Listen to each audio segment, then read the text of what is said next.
కాబట్టి ఈ దేశంలో ఇంటర్నేషనల్ లెవెల్లో వ్యాపారస్తులు ఇండస్ట్రియలిస్టు హైదరాబాద్కే మొదటి ప్రాధాన్యత ఇవ్వడం జరుగుతుంది. అందుకే ఈ 10,000 కోట్లు. ఇది గమనించండి. దీని మీద అనవసరంగా ప్రతిపక్ష పార్టీ బీఆర్ఎస్ వాళ్ళు మీరు చేయలేదు, మీ ఆనాడు బీఆర్ఎస్ ముఖ్యమంత్రి కేసీఆర్ గారు చేయలేదు ఇలాంటి ప్రయోగాలు, కొంత చేసి ఉంటారేమో. ఇంత పెద్ద బడ్జెట్ వాళ్ళు పెట్టలేకపోయారు. ఎందుకు ఏడుపులు? బీఆర్ఎస్ కేసీఆర్ గారికి ఏడుపు ఎందుకు? ఈ బాధ ఎందుకు అంటే ఆ రోజు మేము వాళ్ళు పెట్టలేకపోయారు, ఈరోజు కాంగ్రెస్ గవర్నమెంట్ పెడుతుందని కుళ్ళు, వాళ్ళకి జలసి. మీకు 10 ఏళ్ళ అవకాశం ప్రజలు ఇచ్చినప్పుడు హైదరాబాద్ని ఇంకా ఎందుకు మీరు ఆ ప్రయారిటీ పెట్టుకోలేదు? తెలంగాణ రాష్ట్ర విభజన కంటే ముందు ఆ రోజులలో రాజశేఖర రెడ్డి గారు, రోషే గారు, కిరణ్ కుమార్ రెడ్డి గారు ముఖ్యమంత్రులు, కాంగ్రెస్ గవర్నమెంట్ ముఖ్యమంత్రిగా ఉన్నప్పుడు ఈ బ్రిడ్జిల నిర్మాణానికి సంబంధించిన నిధులు ఆ బ్రిడ్జిల మీదనే ఇనాగరేషన్లు కేటీఆర్ గారు చేసుకున్నారు. ఇది వాస్తవం. ఇది కాబట్టి ఈ 10,000కు సంబంధించిన యొక్క కేటాయింపు చాలా సాటిస్ఫాక్షన్గా మంచి నిర్ణయం. రైతు రుణమాఫీ, రైతు భరోసా, వరి ధాన్యానికి 500 రూపాయల బోనస్, ఇందిరమ్మ ఇల్లు, ఉచిత విద్యుత్తు, 500 రూపాయలకే గ్యాస్ సిలిండర్, ఇలా అన్ని రకాలుగా ప్రభుత్వం నిధులు కేటాయించింది ఈ బడ్జెట్లో.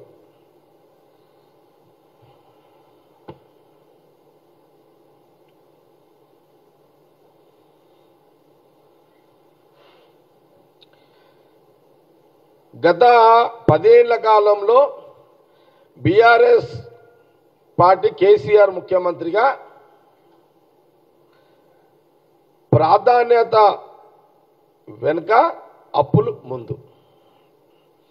కేసీఆర్ గారు దేనికి ప్రాధాన్యత ఇచ్చారయ్యా అంటే 7 లక్షల కోట్ల అప్పు చేయడానికి వారు ప్రాధాన్యత ఇచ్చిర్రు. అది ప్రతిపక్ష నాయకుడు కేసీఆర్ గారు ఆ రోజు ముఖ్యమంత్రిగా ప్రాధాన్యత. అదే కాంగ్రెస్ గవర్నమెంట్, సీఎం రేవంత్ రెడ్డి గారు, భట్టి గారు, మా క్యాబినెట్ మినిస్టర్స్ ఓన్లీ డెవలప్మెంట్ బడ్జెట్గా మనము పూర్తి డెవలప్మెంట్ బడ్జెట్గా ఈరోజు అసెంబ్లీలో మనం చూసాము. ఇది వాస్తవం. ఇది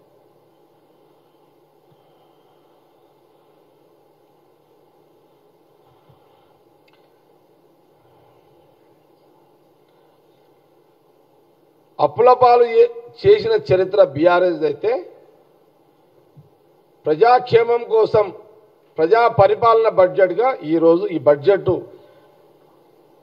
సీఎం రేవంత్ రెడ్డి గారు, భట్టి గారిది అనేది కాంగ్రెస్ పార్టీ గాంధీ భవన్ ద్వారా చాలా స్పష్టంగా తెలియజేస్తున్నాం.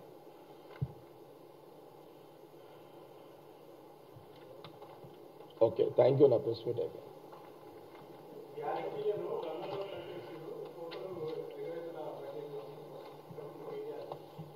ఏమంటారు?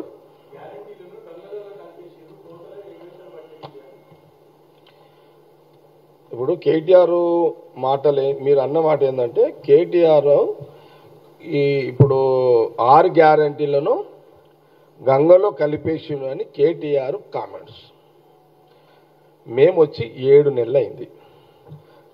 మొదటి సీఎం రేవంత్ రెడ్డి గారు ముఖ్యమంత్రి అయిన రోజే మహిళలకు ఉచితంగా ఆర్టీసీ ప్రయాణము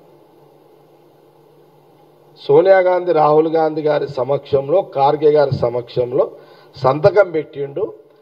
7 నెలలు అవుతుంది. మహిళలందరూ ఉచితంగా ఆర్టీసీ ప్రయాణం చేస్తున్నారు. కేటీఆర్ గారు ప్రతిపక్ష నాయకుడిగా మీరు విమర్శ చెయ్యాలి కాబట్టి చేస్తున్నారే తప్పితే మీరు ఆర్టీసీ బస్సులో మీరు రండి, మా ట్రాన్స్పోర్ట్ మినిస్టర్ పొన్నం ప్రభాకర్ గారు కూడా వస్తారు. మీరిద్దరూ ఒక బస్సులో ఎక్కండి. అక్కడ మహిళలు సోనియా గాంధీ రాహుల్ గాంధీ ఇచ్చిన మాట ప్రకారం సీఎం రేవంత్ రెడ్డి గారు ఉచిత బస్సు 7 నెలల నుంచి నడుస్తుందా లేదా